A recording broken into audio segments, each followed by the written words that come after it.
عید آ رہی ہے تو اس پہ اپنا اس کے بعد بڑی عید آئے گی. وہ پوچھنا یہ تھا کہ قربانی کا جو بکرا ہوتا ہے ہاں ہاں وہ ہم کرتے ہیں ایک یعنی اسپیشل لفظ پنجابی میں بولتے ہیں کہ اس کو کھسی کر لیا جاتا ہے. ہاں ٹھیک ہے تو یہ اس کی قربانی جائز ہے کہ نہیں؟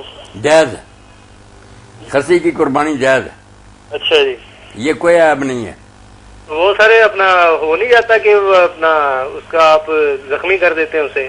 نہیں زخمی کیوں کرنا، زخمی تو ہو جائے گا تو کیڑے پڑ جائیں گے. یہ تو احتیاط سے کسی سے خصی کرانا چاہیے نا. اب باقاعدہ اسپتالوں میں مشینیں بنی ہوئی ہیں یا کئی پرانے دیسی ماہر بھی ہیں جو ایسا نہیں ہونے دیتے کہ زخمی ہو جائے. زخمی کرنا تو جرم ہے. نقص تو ہے نا اس میں؟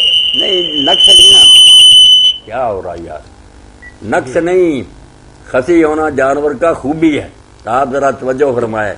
ایک ہے کہ آپ نے جانوروں کے گلے میں سانڈ رکھنا ہے، وہ خصی نہیں ہونا چاہیے. ایک ہے قربانی کرنی.